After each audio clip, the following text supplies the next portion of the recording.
noticias, las primicias, los personajes, los deportes. Inicia la tarde con Meridiano Blue. Dirige Ricardo Ospina. 1:00 PM, bienvenidos a las noticias. En esta emisión de Meridiano Blue, espere golpe al bolsillo de los colombianos. Sería inminente una nueva alza en las tarifas de gas en el país. Ya les contamos. Y ojo, porque revive el fantasma del apagón en Colombia. Yo sé que ustedes dirán, esto siempre lo dicen los medios de comunicación, esto ya lo había alertado Blue Radio. Pues bien, el fantasma está asustando con pocos meses de anticipación. Lo tendríamos respirando en la nuca para el próximo año, un nuevo apagón en el país. Les tenemos la historia de los médicos de universidades públicas que no están encontrando prácticas profesionales, un drama que se le agrega al ya complicado panorama del sistema de salud en Colombia. Todo esto y más en instantes. Soy Juan Camilo Maldonado y los acompaño con la presentación de las noticias, pero antes vamos al departamento de Antioquia. La noticia del momento: el ataque contra un helicóptero de la policía. ¿Qué es lo último, Héctor David Santamaría?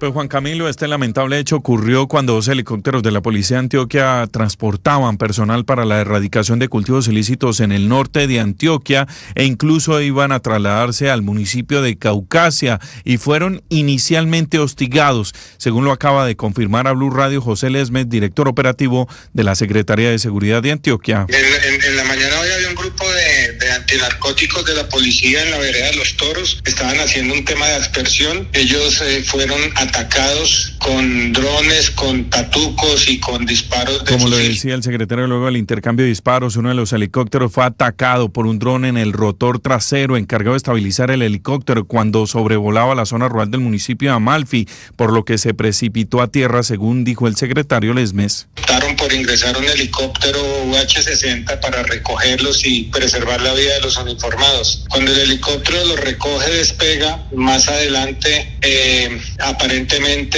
es derribado y el helicóptero pues se estrella con todos los ocupantes. El presidente Gustavo Petro, Juan Camilo, en su cuenta de X confirmó que un técnico de la tripulación del helicóptero murió en el ataque y que de inmediato se reactivó una reacción de la Fuerza Aeroespacial Colombiana. Ya se activó también la red hospitalaria para atender esta emergencia en esa zona del norte del departamento, mientras que el gobernador de Antioquia, Andrés Julián Rendón, aseguró que estamos atentos a esta noticia tan dolorosa para la democracia y triste para nuestras fuerzas. En la zona, hay que decir, hace presencia las disidencias de las FARC y el Clan del Golfo, Juan Camilo.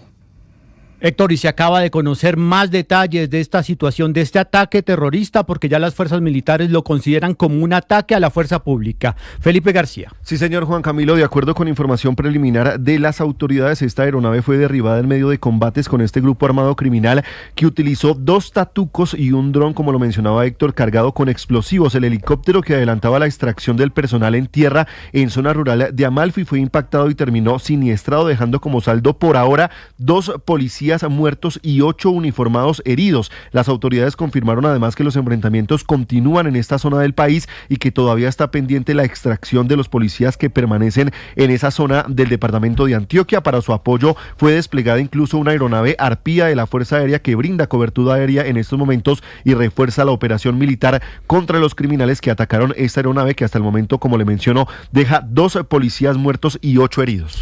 Es decir, Felipe, que en estos momentos continúan los combates en la zona y, si le entiendo bien, hay personal de la policía en tierra todavía. Sí, señor, hay personal de la policía, varias personas que permanecen en esa zona de Amalfi en el departamento de Antioquia. La Fuerza Aeroespacial Colombiana está justamente colaborando en esta operación para evitar pues que haya una tragedia mayor en esa zona del país.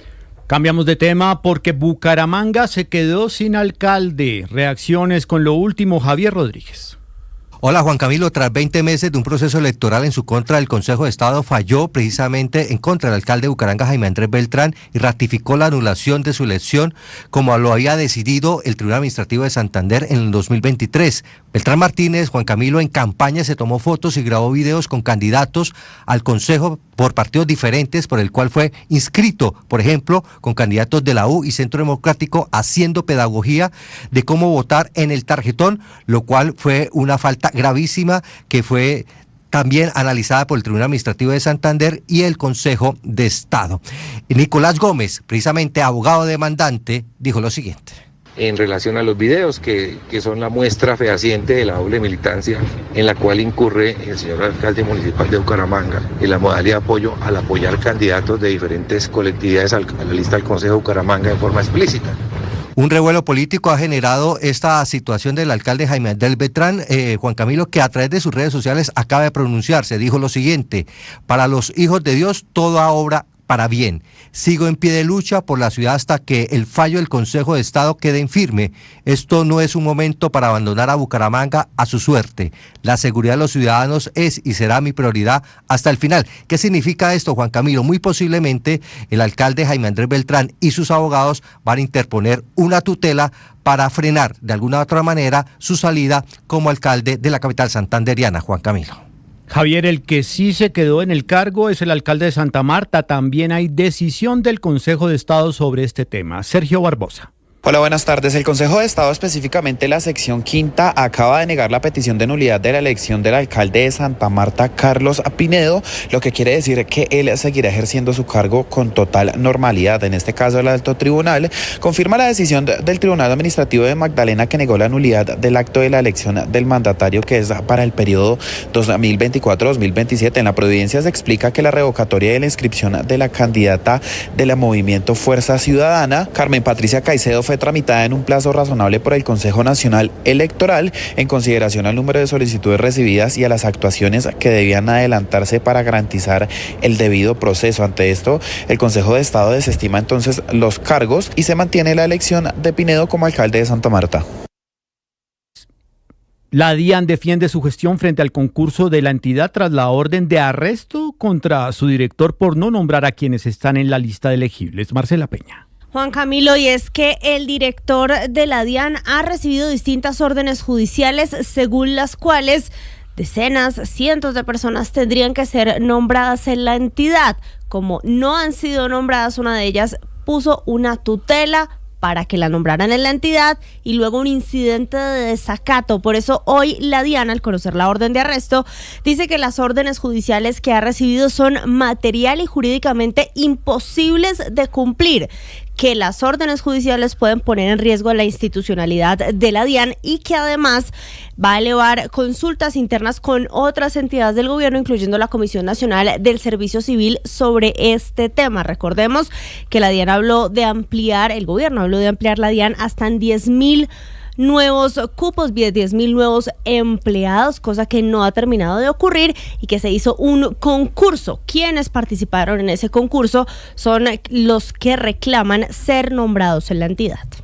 En instantes se espera la llegada del presidente Gustavo Petro a Valledupar para la entrega de 6.000 hectáreas de tierra. Con el mandatario se encuentra Caterina Ávila.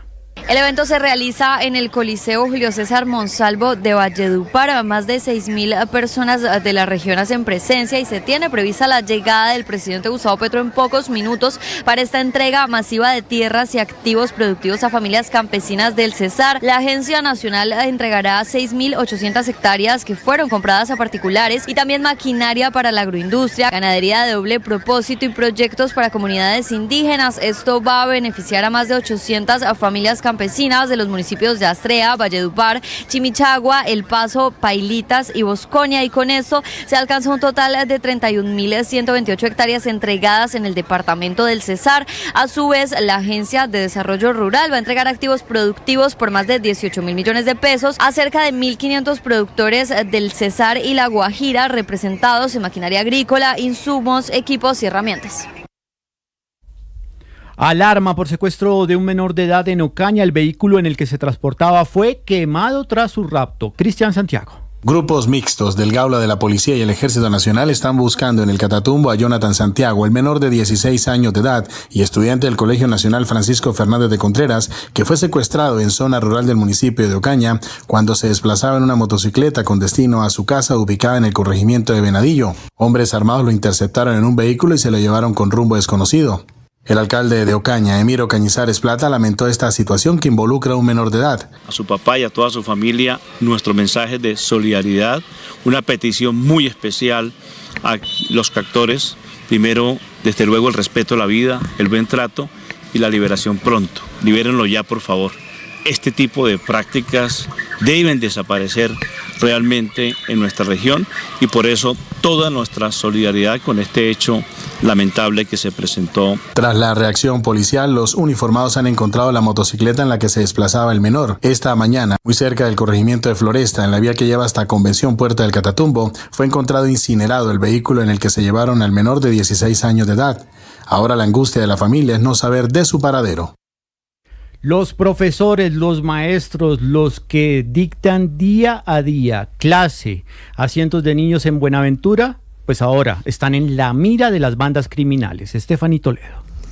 Juan Camilo, la continuidad de las clases en los colegios de Buenaventura está en riesgo debido a la compleja situación de orden público, tanto en la zona rural como en el sector urbano de este distrito. Los docentes están siendo intimidados por delincuentes quienes imponen condiciones para permitirles llegar a las instituciones educativas. En la zona urbana la situación más compleja está en las comunas 10, 11 y 12, donde integrantes de las bandas criminales buscan reclutar menores para fortalecer sus capacidades delictivas. El personero de Buenaventura, Carlos Jefferson Potes. Docentes que han alegado el tema, digamos, de la violación contra su integridad física o han manifestado que si no se toman decisiones concretas frente a minimizar el riesgo de amenazas que hay en contra de los docentes, posiblemente se vayan a asamblea. Entonces, digamos, es preocupante la situación con los docentes, preocupante con el sector, digamos, de la educación en Buenaventura, que nuestros docentes, nuestros estudiantes que hoy, digamos, están padeciendo la situación del PAE, también nuestros docentes, digamos, estén padeciendo situaciones de amenaza. Según la personería de Buenaventura, los docentes advirtieron que si esta situación de orden público no se atiende de manera pronta, podría iniciar un paro de maestros en este distrito, Juan Camilo. Aguaceros en Antioquia dejan cierres y pasos restringidos en 10 vías claves. Felipe García Solano. Lo que se va a hacer específicamente, Juan Camilo, son los cierres que se tienen básicamente durante el agua, en la zona sur del área metropolitana, en donde también a esta hora se tiene, Juan Camilo, el cierre en la autopista Medellín-Bogotá en la Josefina, en el punto donde el municipio de San Luis. Igualmente, en lo que corresponde a El Peñol, Juan Camilo, usted recordará en esa vía que comunica hacia el municipio de Guatapé, pues también se encuentra cerrada por esta situación, pero lo que se advierte por parte de la Secretaría de Obras Públicas de Antioquia es que al menos esas 14 vías se encuentran a esta hora con algunas afectaciones, especialmente en el oriente, en el norte y en el suroeste, por lo que también allí se ha destinado por parte de los organismos de socorro y sobre todo también de maquinaria amarilla para poder habilitar estas vías. Pero sigue siendo preocupante, Juan Camilo, sobre todo porque en algunas zonas a esta hora, como el oriente antioqueño, está cerrada la vía y por esa situación también puede haber demoras en la habilitación. Por el momento, la vía alterna es por Puerto Berrío y Empalmar con Ruta del Sol. En España se espera lo peor de la ola de incendios. Se siguen combatiendo estas llamaradas en los bosques de este país. En Madrid, Enrique Rodríguez. La mejora en las condiciones meteorológicas ha ayudado desde esta noche en la lucha contra los 18 incendios en situación operativa 2 que continúan asolando Castilla y León, Extremadura y Galicia. El incendio de Jarilla, en Cáceres, está cerca de quedar perimetrado después de haber quemado más de 16.000 hectáreas de terreno. En Galicia, la situación invita al optimismo, según el presidente regional, aunque siguen activos 5 incendios graves. También en Castilla y León se gana terreno, aunque uno de los fuegos, el de Fasgar, en León, se ha complicado con un nuevo foco, que se sospecha ha sido intencionado. Sin embargo, hoy la política parece robar protagonismo a la lucha contra los incendios, por unas declaraciones del coordinador general del Partido Popular, Elías Bendodo, que no ha dudado en tachar a la directora general de Protección Civil de pirómana. La directora general de Protección Civil es una pirómana más. Se ha dedicado en sus declaraciones a insultar a los gobiernos autonómicos. La aludida, Virginia Barcones, ha denunciado en una comparecencia ante los medios de comunicación la escalada verbal de estos días en la lucha contra los incendios. ¿Hasta dónde vamos a llegar? ¿Hasta dónde? ¿Qué vale para intentar desacreditar a una persona? Recordemos que las regiones españolas afectadas por el fuego están gobernadas en su mayoría por el Partido Popular y han criticado al gobierno de Pedro Sánchez por no haberles proporcionado los medios suficientes para luchar contra el fuego. Sin embargo, varios medios de comunicación españoles han relatado cómo esos medios estaban operativos antes incluso de ser solicitados o llegaron a no ser usados por las autoridades locales, quienes tienen, en última instancia, las competencias en la lucha contra los incendios forestales. Daviplan.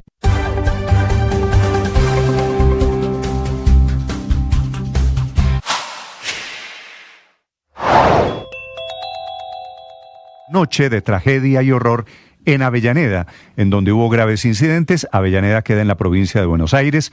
Fue cancelado el partido que jugaban Independiente de Avellaneda y Universidad de Chile, con un saldo terrible de 10 personas heridas, 90 detenidos, producto de los desmanes, de los desafueros de hinchas que vuelven a protagonizar la violencia. Lo de Argentina, impresentable. Conmebol ya va a tomar medidas, incluso el partido fue cancelado.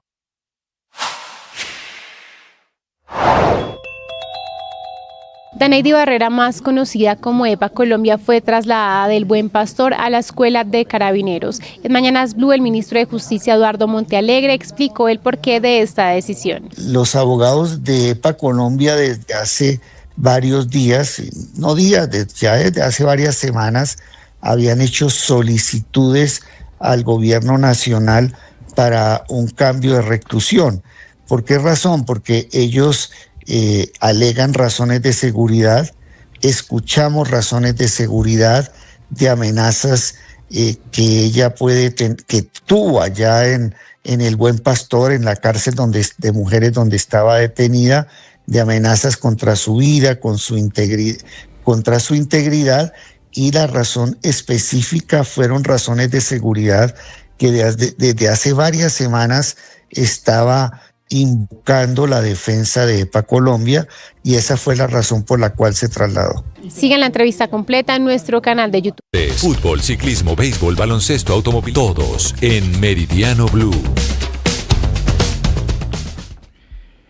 Y empezamos hablando de fútbol en un día muy particular, luego de lo sucedido ayer tanto en la ciudad de Bogotá como en Argentina, en Avellaneda. Por un lado, la protesta de los hinchas de Millonarios en el Campín, que terminó luego con la derrota del equipo y el despido del técnico David González. Millonarios que no levanta cabeza y sigue en el último lugar de la tabla de posiciones. Y por el otro lado, la lamentable situación vivida en Avellaneda, en la cancha del Libertadores de América, el estadio de Independiente, donde hubo una masacre, una tragedia, donde realmente tanto hinchas de la Universidad de Chile como de Independiente de Avellaneda la pasaron muy mal y terminaron cancelando el partido entre estos equipos, el equipo argentino y el equipo chileno.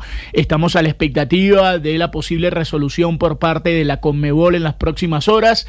Lo cierto es que la violencia en el fútbol se reavivó y lamentablemente el fútbol sudamericano hoy está de luto por lo sucedido anoche en la cancha de Independiente de Avellaneda. Sin embargo, el show debe continuar, como dicen, y hoy habrá fútbol en diferentes lugares del mundo, incluyendo Copa Libertadores, Copa Sudamericana. Atención, porque la Libertadores a las 5 de la tarde juega Liga de Quito frente a Botafogo. Botafogo tiene la serie 1-0 a su favor. Palmeiras frente a Universitario de Deportes, el equipo peruano. 4-0 gana el equipo brasilero. Y River frente a Libertad en Buenos Aires. 0-0 la serie. Mientras tanto, en la Copa Sudamericana, Godoy Cruz frente a Mineiro. Mineiro está arriba 2-1. Lanús frente a Central Córdoba. Central Córdoba está arriba 1-0. También el día de hoy habrá partidos eliminatorios en la Champions y en la Conference League, en la Europa League. Atención que va a jugar el Crystal Palace a partir de las 2 de la tarde, ya sin su máxima figura, sin el jugador número 10 que va a jugar en el Arsenal, pero van a ser titulares el día de hoy Jefferson Lerma y Daniel Muñoz. Los colombianos serán titulares en el estreno por la Conference League de local en Londres del Crystal Palace, así que estaremos pendientes de ese partido y por supuesto de todo lo que suceda alrededor de la Copa Libertadores, la Copa Sudamericana, el fútbol colombiano, quién será el nuevo técnico de Millonarios, por supuesto toda la información acá en Meridiano Blue.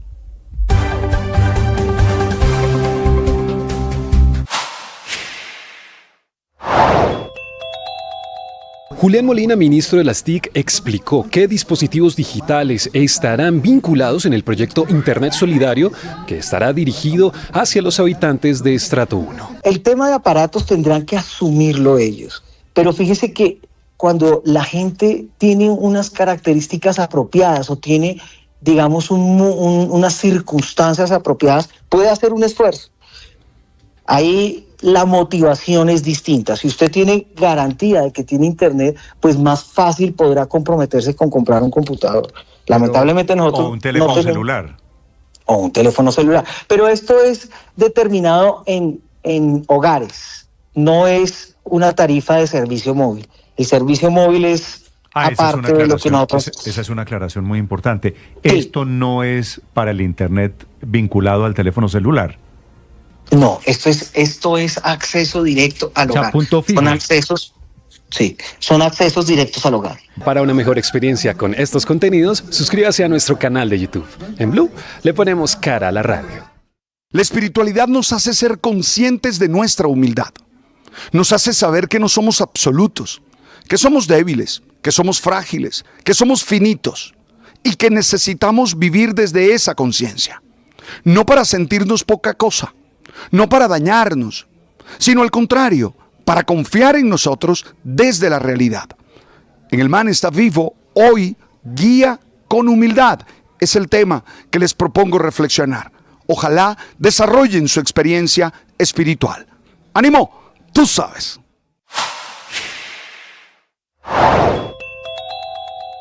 En Mañanas Blue, Juan Pablo Rueda, presidente global de salud del grupo Keralty, advirtió un aumento de las quejas de Sanitas tras la intervención por parte del gobierno nacional. Nosotros y mercados en Meridiano Blue. Marcela Peña, ¿cuántas veces hemos dicho que el país está en riesgo de sufrir un apagón? Ya perdí la cuenta. No las estaba contando, se lo confieso, no tengo. Pero claro. Bueno, hay una nueva alerta y esta vez en el Caribe colombiano, porque hay nuevos proyectos de generación de energía operando, pero los gremios están lanzando una alerta por el tema de generación. Pues lo que están diciendo los gremios, Juan Camilo y oyentes, es que si no entran nuevos proyectos a operar, es decir, si el gobierno no hace una convocatoria para que se construyan nuevas plantas, en 2029 todos los colombianos vamos a tener problemas de energía. No vamos a tener suficiente energía para nuestras necesidades. Vanessa, usted está allí en el Congreso de las Generadoras Térmicas. ¿Cómo es la alerta exactamente? Marcela, buenas tardes. Lo que está sucediendo en esta situación es que en el 2024 recordará usted que se realizó una subasta de expansión por cargo de confiabilidad, pues en ese momento no se logró contratar lo mínimo que se necesitaba en energía firme, pero sumado a esa crisis, hasta el momento solo el 25% de los proyectos que fueron contratados están para entrar en operación y el resto presentan retrasos. Esto para el Contralor de la Nación, Carlos Hernán Rodríguez, es un panorama preocupante, pues si no se toman decisiones inmediatas, como por ejemplo convocar una nueva subasta por expansión, podría generar un apagón en el 2029 que afectaría el 50% del país. Escuchemos. Estos retrasos acumulados en varios proyectos críticos afectan directamente la seguridad energética del país, planteando preocupaciones válidas por parte del organismo de control. Vanessa, esa es la alerta a nivel nacional, es decir, de punta a punta, la mitad del país se puede quedar sin la energía suficiente, pero tenemos tiempo de aquí a 2029 para tratar de resolver la situación. Hay otra alerta que es más urgente, porque esta sí sería en enero del próximo año, ya aquí nomás. Esa alerta es ahí donde usted está, en el Caribe. No tiene que ver con proyectos de energía, sino con otro riesgo de apagón, que es el apagón financiero. Sigue el dolor de cabeza de las deudas de aire. Marcela, es que todo apunta que vamos a vivir unos carnavales a oscuras en el 2026 y le explico por qué. En estos momentos, recordemos que Aire tiene una deuda con las generadoras de 1.4 billones de pesos y a pesar de que está haciendo unos aportes mensuales, esto no alcanza para disminuir significativamente esta deuda. Las que más asfixiadas están son las generadoras térmicas, las cuales tendrán una difícil situación a partir de diciembre cuando se presente el periodo de sequía y la falta de lluvias lleve a que se aumente la demanda sobre estas. Pues ellos lo que aseguran por lo menos, es que al no contar con suficiente flujo de caja no podrían garantizar a partir del mes de enero tener el dinero suficiente para comprar el gas y el combustible que requieren para su producción. Así lo explica Alejandro Castañeda, quien es el presidente ejecutivo de ANDEC. Térmicas, que es lo único que tiene la región Caribe, no tienen cómo comprar combustibles, nos vemos en esa situación de racionamiento del 35%. Como te digo, el riesgo más grande es enero, que es cuando la exposición a bolsa sube. Vanessa, ¿usted cuánto paga de gas? Uy, le cuento que antes pagaba 8.000 pesos y últimamente estoy pagando 15.000 pesos, porque es que desde diciembre empezaron las alzas. Yo estoy en las mismas, estoy más o menos por ese rango. Marce, ¿usted? Pues no me ha subido tanto, pero sí está subiendo. ¿Cómo así entonces, Vanessa, que nos va a subir más? Es que ese es el otro punto, porque tenemos un déficit en estos momentos con el gas. Lo que está advirtiendo, por ejemplo, el exministro de Minas y Energía, Amílcar Acosta, es que hasta noviembre llegan los contratos que han estado garantizando un abastecimiento a partir de la producción de gas local. Sin embargo, desde diciembre se tendría que incrementar el porcentaje de lo que se importa, y esto recordemos que lleva a enfrentar alzas hasta 3 y 4 veces por encima de lo que normalmente se obtiene con la compra de gas nacional. Indica él que hay que apretarse el bolsillo, y es muy cierto, todos los generadores aquí lo han dicho, porque no solamente esto estaría afectando alzas desde diciembre en el precio del gas que usted, por ejemplo, paga en su casa, sino que también consecuentemente iría con un alza el precio de la energía, porque las térmicas, recordemos, utilizan este gas importado también para poder garantizar su producción. Gracias, Vanessa. Pues un panorama, Marcela, complicado en materia de recursos energéticos en el país. Solo una sección de malas noticias. Bueno. Y un gobierno que no quiere explorar. O sea, un gobierno que no quiere explorar hidrocarburos, que no quiere apostarle a proyectos productivos en materia energética, sino a paneles solares. Pues bueno, póngale la velita a que los paneles sean suficientes y el otro año no tengamos problemas y no los tengamos en 2029, porque necesitamos electricidad. Sin electricidad esto no funciona, no arranca, no prende.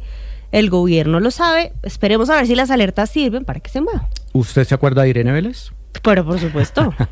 La exministra de Minas, hoy encargada de Ambiente, pues le pidió a la Secretaría de Transparencia acompañar de forma preventiva la gestión de los proyectos financiados con regalías, claves para esa transición energética muy verde en las regiones que quiere el gobierno. Jessica Gutiérrez. La ministra encargada de Ambiente, Irene Vélez, solicitó a la Secretaría de Transparencia de la Presidencia de la República un acompañamiento preventivo en la gestión de los proyectos del sector ambiental que se financian con recursos del Sistema General de Regalías. Y es que Vélez destacó que su compromiso personal y como funcionaria es garantizar el buen manejo de los recursos públicos. Un compromiso sincero con la transparencia y con la lucha contra la corrupción. Si algo me caracteriza a mí también en lo personal es el cuidado de los recursos públicos. La ministra subrayó que las regalías son fundamentales para impulsar la transición energética en las regiones y que por eso resulta clave blindar la transparencia en cada etapa del proceso, desde la asignación hasta la ejecución.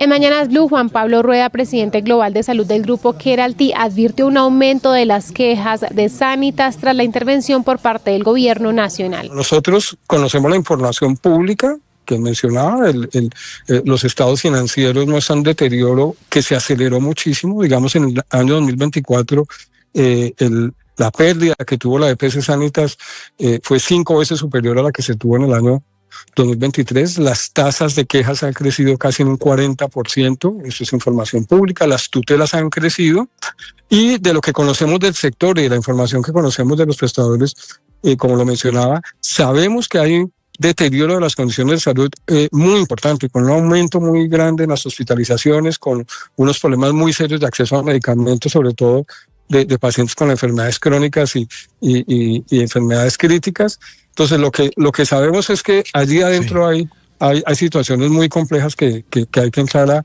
a resolver, pero también decir que no lo vamos a poder hacer solos. Suscríbanse a nuestro canal de YouTube para acceder a este y más contenidos. En Blue le ponemos cara a la radio.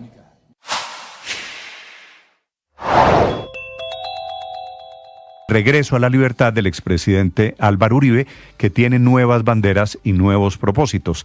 Aunque es cierto, todavía falta por resolver la apelación, estuvo en Sabaneta, recorrió 40 kilómetros para hablar de Petro. Dijo, no hay que gritarle fuera Petro, sino adentro democracia. Y el petrismo y Petro será la bandera mientras esté en libertad del expresidente Uribe, que fue revivido, resucitado su partido político, el Centro Democrático, por cuenta del carcelazo, el efecto político alrededor del caso de Álvaro Uribe.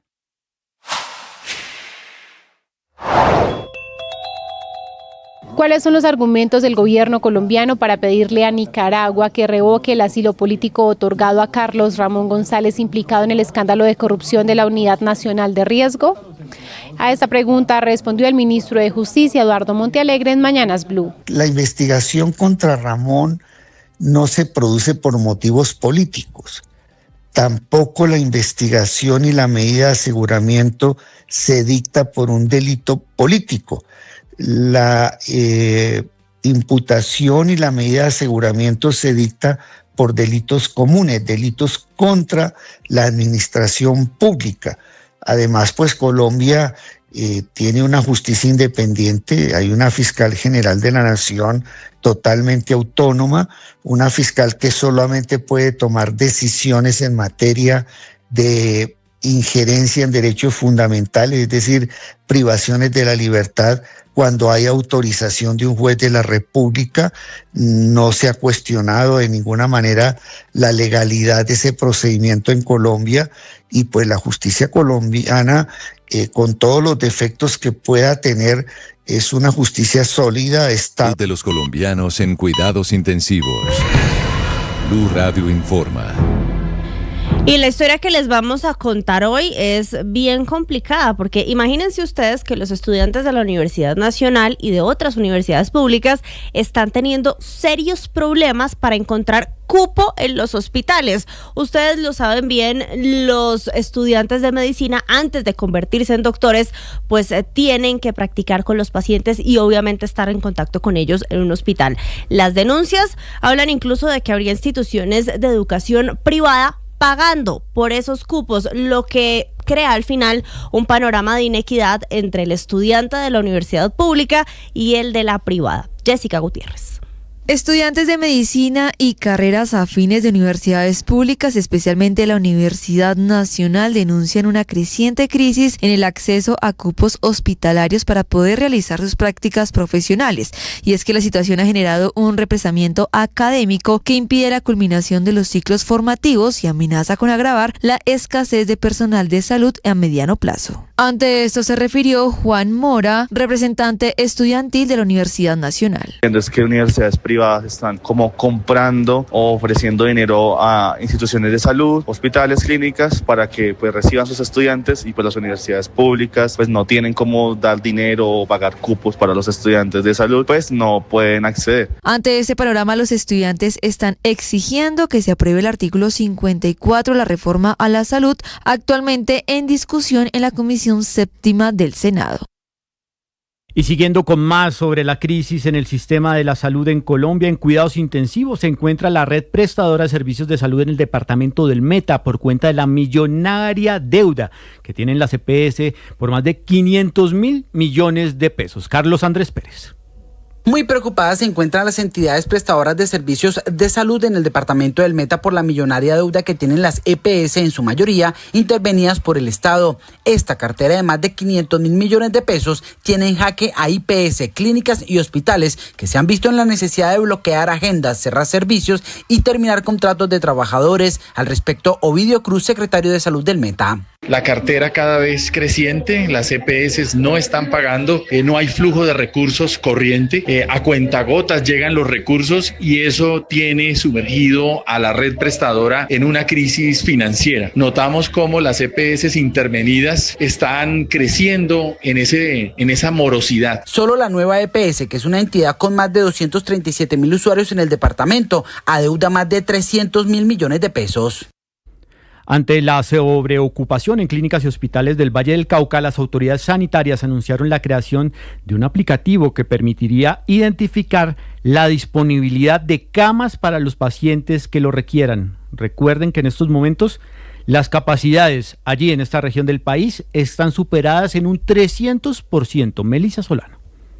En el mes de julio, el gobierno del Valle del Cauca acordó la creación de un comité de urgencias departamental y el desarrollo de un aplicativo de información en tiempo real para buscar salidas a la alta ocupación en los centros asistenciales. Es decir, que se va a unificar todo el reporte de ocupación en este aplicativo. Hay IPS de baja complejidad que están al 80% y otras superan el 100%. Cabe resaltar que se iniciará entonces capacitaciones para las IPS primarias de la ciudad y de los municipios y tendrá horarios específicos. Janet Vélez es subsecretaria de Prestación de Servicios de la Secretaría de Salud Pública de Cali. Este aplicativo está en un proceso de ajustes para que puedan ser utilizados en los diferentes municipios del departamento y hemos consensuado tomas del dato a las 7 de la mañana y a las 7 de la noche con el objetivo de poder tener una data, poder tener una tendencia que nos permita la toma de decisiones. Entre los objetivos de la estrategia se encuentra desencalonar pacientes de alta a mediana y baja complejidad, evitar traslados innecesarios, coordinar mejor las remisiones de urgencia y, por supuesto, alcanzar los logros que se obtuvieron en la pandemia, cuando la coordinación permitió controlar la sobreocupación y garantizar los servicios oportunos.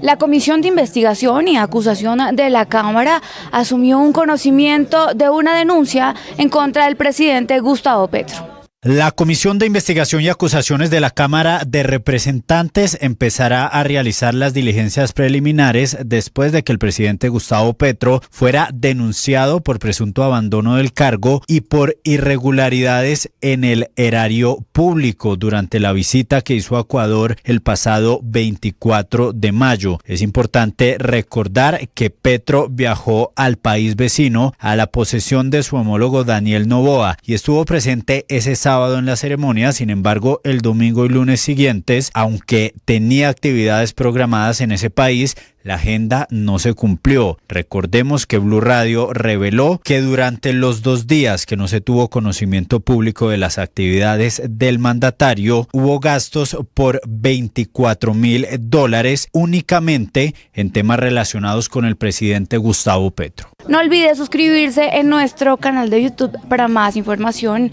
En Blue le ponemos cara a la radio.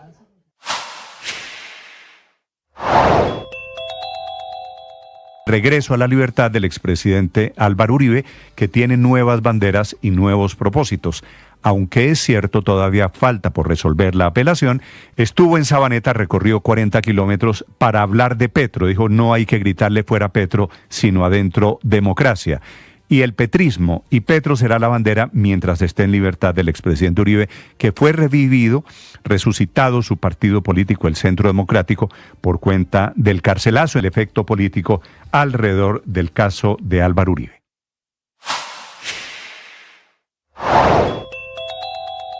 ¿Cómo se van a beneficiar los ciudadanos de estrato 1 con el proyecto Internet Solidario? Esto fue lo que respondió Julián Molina, ministro de las TIC, en Mañanas Blue. Lo que contempla el proyecto de ley es unos planes especiales de Internet para la equidad. Entonces, lo que se está buscando es una tarifa diferencial para el estrato 1. Y adicional a esa tarifa diferencial, tenemos que enfocar en los más necesitados de los más necesitados. Para eso existe el ingreso adicional que va a tener el estrato 1, en particular el CISBEN. Hasta ahora, porque hay una decisión judicial. ¿Qué? ¿Cómo? BL, ¿no? BL. No. Fallaron los dos. Espera, entonces, no, 3, fallamos y volvemos a 2, fallar. 1. Noticia con BL. BL. ¿Quién es BL? Como la E extendida. Cristian Correa, ¿quién es? Es uno de los BL? nuevos exponentes del dancehall, del género urbano, que ha tomado fuerza en los últimos años, pero particularmente ha tomado fuerza su vida personal y las denuncias alrededor el de maltrato agarrón por con su la expareja. ex es una cosa viral. Ustedes, los jóvenes, sabrán quién es BL, ¿correcto? Ajá, sí.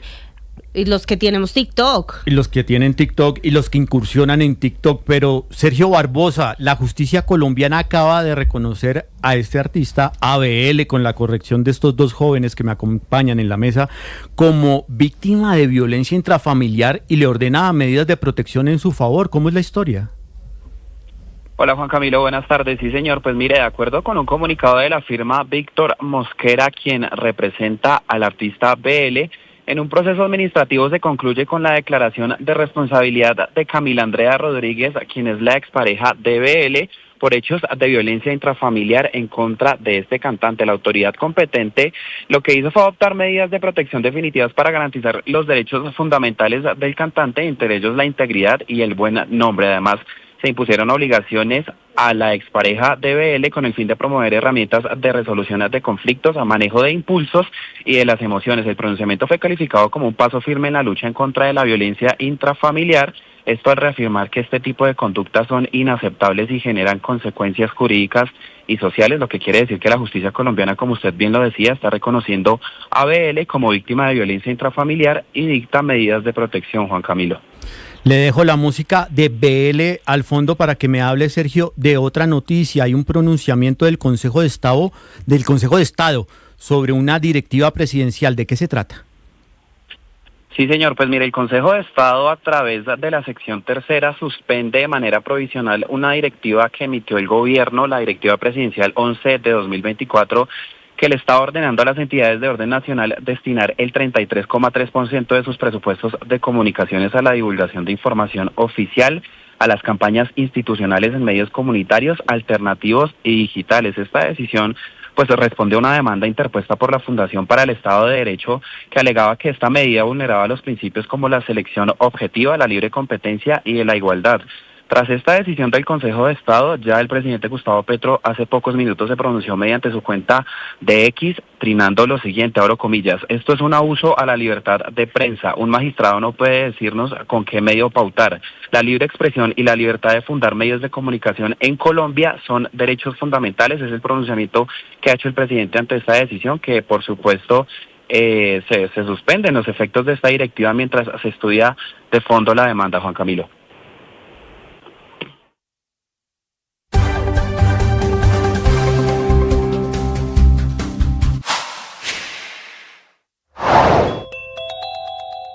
¿Cuáles son los argumentos del gobierno colombiano para pedirle a Nicaragua que revoque el asilo político otorgado a Carlos Ramón González, implicado en el escándalo de corrupción de la Unidad Nacional de Riesgo?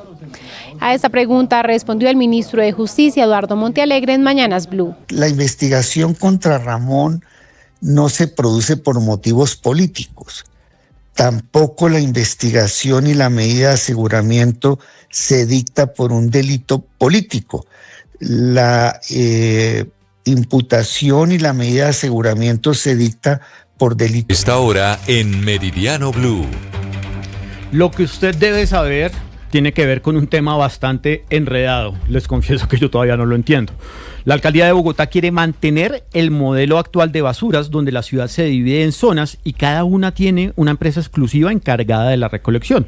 La Comisión de Regulación de Agua Potable, la CRAMAR, esto es igual que Vélez, rechazó esta propuesta, pues la mayoría de ciudades del país usan un sistema de libre competencia. Aún así, el distrito insiste en defender el modelo y asegura que da más control y calidad y prepara ajustes mientras busca una salida antes de que el contrato se venza en 2026. Para explicarnos este tema y qué está pasando, Cristian Correa. Juan Camilo, lo que pasa en este momento es que la Comisión de Regulación de Agua Potable le negó por segunda vez a Bogotá la posibilidad de continuar con este modelo de recolección exclusiva. Actualmente en la ciudad hay 5 empresas encargadas de la recolección y disposición final de las basuras. Esas 5 empresas están divididas en 5 áreas y tienen que responder por esas 5 áreas. Lo que dice el distrito es que va a insistir en que se mantenga ese modelo actualmente que ejerce en la capital del país para recoger y disponer finalmente en los rellenos sanitarios las basuras de Bogotá. Óigame, Cristian, pero yo no entiendo por qué la alcaldía defiende la idea de que uno no puede escoger cuál es la empresa que va hasta su casa y le recoge la basura. Tiene 2 puntos. Primero, la libre regulación del mercado dice que va a ser muy difícil que llegue un punto en el que las empresas que quieran ofrecer los servicios de recolección en Bogotá puedan abarcar las zonas necesarias. Y el otro punto es precisamente el cubrimiento. Ellos dicen que con el modelo de recolección exclusivo tienen la posibilidad de exigirle a las 5 empresas que lleguen a zonas que libremente las empresas operadoras no quieren escoger. Sin embargo, dicen que con el modelo de selección en múltiple, pues no hay garantías, o por lo menos no tendrían ellos la forma de presionar a los operadores para que lleguen, por ejemplo, a las zonas más altas de Ciudad Bolívar o en las zonas donde incluso no hay acceso a través de las vías y tienen que entrar con recolectores de basura a pie o en carretas. Y si el contrato se vence en 2026, ¿qué va a pasar? ¿Va a pasar lo que pasó cuando Petro era alcalde, que quedamos inundados un ratito?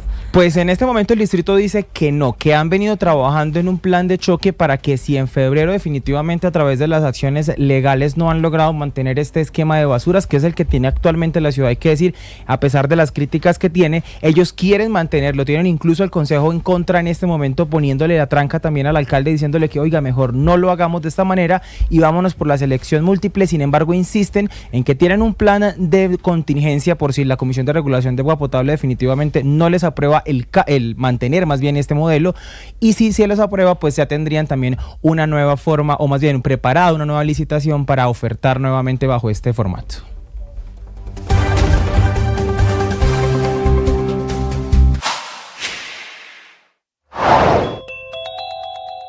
La canciller Rosa Villavicencio se pronunció sobre el asilo político que le dieron en Nicaragua a Carlos Ramón González. La canciller Rosa Villavicencio insistió en que el gobierno colombiano no comparte la decisión porque los delitos que le imputaron al exfuncionario, cohecho, peculado y lavado de activos, no son de carácter político y afectan a la administración pública. El asilo no debe favorecer en ningún momento la impunidad, entonces no entendemos que pretender extender el asilo con una interpretación errada en este caso, pues lleva a desnaturalizar la esencia de lo que es la institución del asilo. La ministra pidió al régimen de Daniel Ortega aplicar dicho tratado firmado en 1929 y cooperar en la lucha contra la corrupción. Llamamos a la cooperación judicial a Nicaragua para que aplique ese tratado y lo exhortamos respetuosamente para que la República de Nicaragua cumpla las obligaciones internacionales. El asilo político a González fue concedido luego de que el propio gobierno, a través de la Embajada de Colombia en Nicaragua, solicitara al Ministerio de Relaciones Exteriores de ese país renovar la residencia del exdirector del DAPRE, que se vencía el 14 de junio de este año. Suscríbase en nuestro canal de YouTube y siga toda la información en bluradio.com. En Blue le ponemos cara a la radio.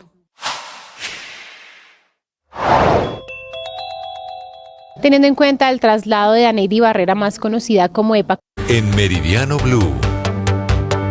Y en estos momentos la tensión se vive en el continente. En un duro pronunciamiento, el director de la DEA acusó a Venezuela y a Nicolás Maduro de colaborar con las disidencias de las FARC y la guerrilla del ELN para enviar drogas a los Estados Unidos. Vamos a Washington, Juan Camilo Merlano.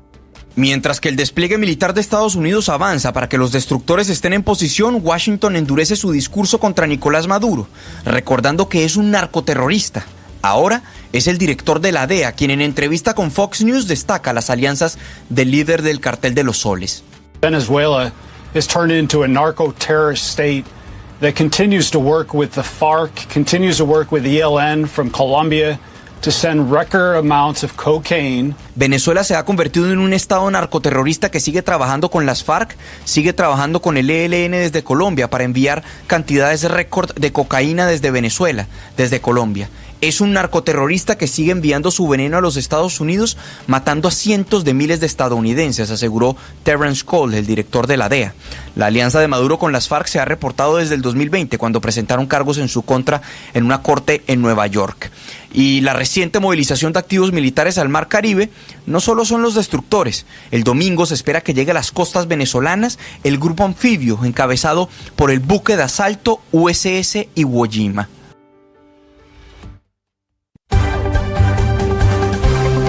Mucha atención, sube a 6 la cifra de personas muertas en el helicóptero que fue atacado en Amalfi, en Antioquia. La noticia la tiene César Chaparro.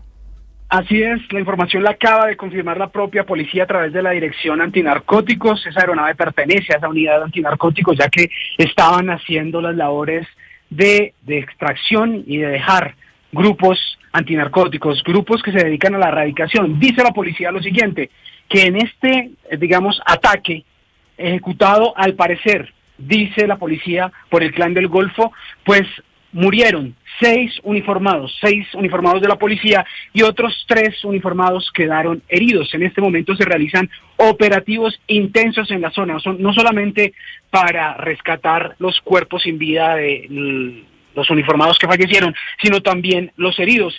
Y mucha atención que el propio ministro de Defensa también, a través de sus redes sociales, acaba de publicar esta información. Abro comillas, dice: durante un operativo contra el narcotráfico, la policía fue atacada por el cartel del Clan del Golfo, causando el incendio de un helicóptero y afectación crítica a nuestros policías.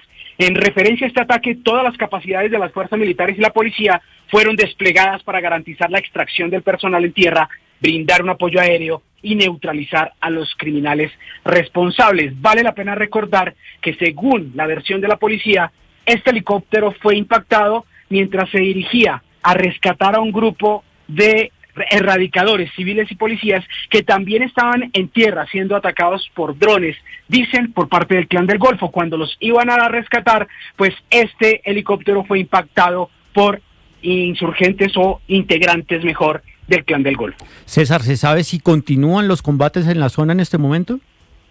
En este momento dicen que están garantizando la seguridad para poder extraer los cuerpos y también a los heridos. Hay mucha tensión porque ya hay un helicóptero de apoyo que ha intentado aterrizar y le ha tocado salir del área debido pues a lo que se está presentando. No nos han confirmado si hay enfrentamientos en este momento, pero sí dice que hay dificultad para llegar al sitio, aunque ya hay un helicóptero de apoyo allá en el lugar.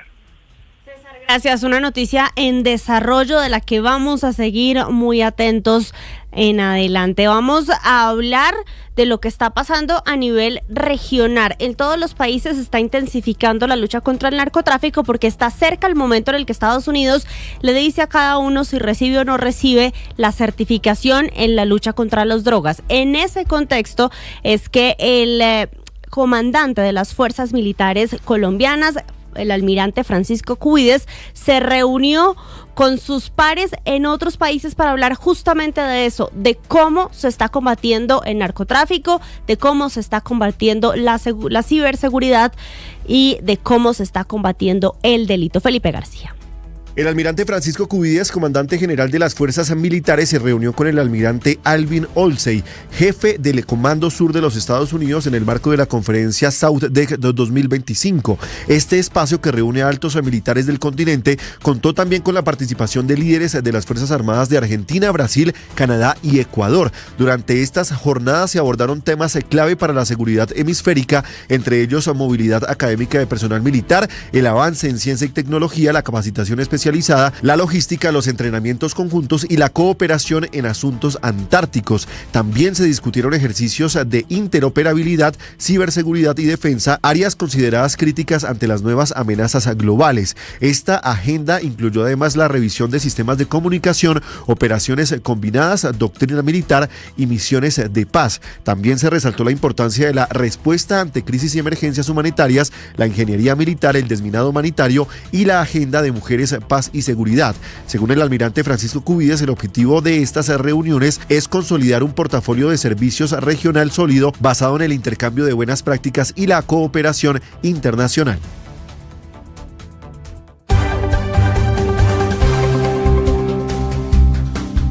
Crece la polémica por el asilo otorgado por parte del gobierno de Daniel Ortega de Nicaragua a Carlos Ramón González, prófugo de la justicia colombiana, el cerebro del saqueo de más de 150 mil millones de pesos a la unidad de gestión de riesgo. La canciller Rosa Villavicencio, en entrevista con RTBC, aseguró que el asilo político no puede favorecer la impunidad. Ha manifestado también la ministra que hay un llamado al régimen de Daniel Ortega para que aplique los tratados internacionales y pues reverse esta decisión. Mateo Piñeros habló con los candidatos presidenciales sobre esta polémica.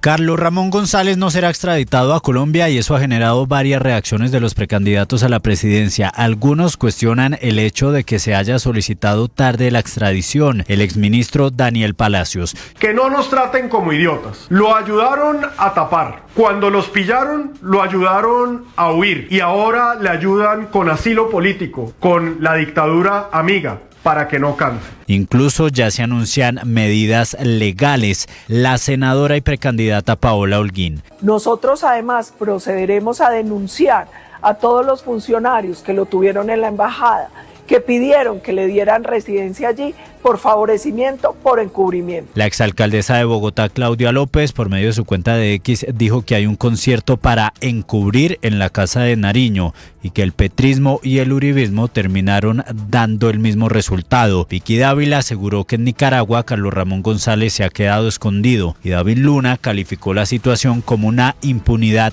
entre amigotes.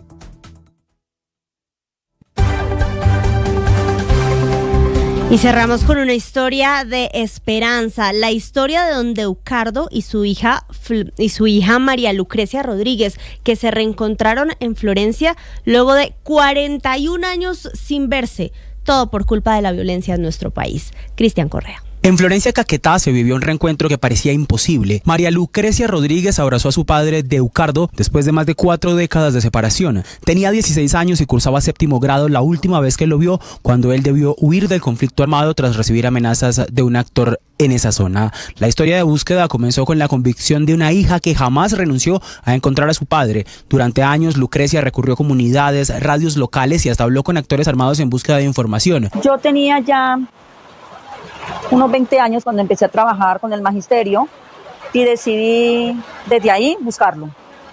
Pero lo buscaba, digamos, en los grupos armados, porque cuando yo trabajé en veredas, y en las veredas se conoce mucho lo que es la guerrilla. La primera red de apoyo la halló en la Asociación de Familiares y Víctimas de Desaparición Forzada en Caquetá, donde recibió acompañamiento y el enlace con la Unidad de Búsqueda de Personas Dadas por Desaparecidas. En 2023, la solicitud de búsqueda ingresó al Plan Regional de Búsqueda del Caquetá. Fue entonces cuando los investigadores detectaron un dato clave. El número de cédula con el que la familia buscaba a Deucardo no era el correcto. El rastreo interterritorial entre Caquetá y Cundinamarca permitió encontrar que estaba afiliado recientemente al sistema de salud en Girardot. Me siento feliz y le doy muchas gracias a usted. Le dije, doctor, demasiado les agradezco y tengo mucho que agradecerles a ustedes, demasiado. Y pues un apoyo, digamos, y no sé si me permitan ustedes como apoyarme sobre ustedes en otras personas que de pronto necesitan el mismo servicio. Porque hay muchas personas perdidas, demasiado, que yo sé que la familia lo buscan, que los extrañan, que los anhelan. El reencuentro fue planeado con acompañamiento psicosocial. A pesar de las dudas y el miedo, Lucrecia llegó al encuentro en medio de la lluvia, soltó sus muletas y se lanzó a los brazos de su padre. Sus hermanos María Mercedes y Jesús también lo abrazaron entre lágrimas. La Unidad de Búsqueda de Personas Dadas por Desaparecidas destacó que este caso refleja la importancia del trabajo humanitario y extrajudicial de la búsqueda y sobre todo la persistencia de las familias que, como Lucrecia, no se resignan a la ausencia. Para ella, el abrazo de su padre fue el cierre de una vida entera dedicada a encontrar.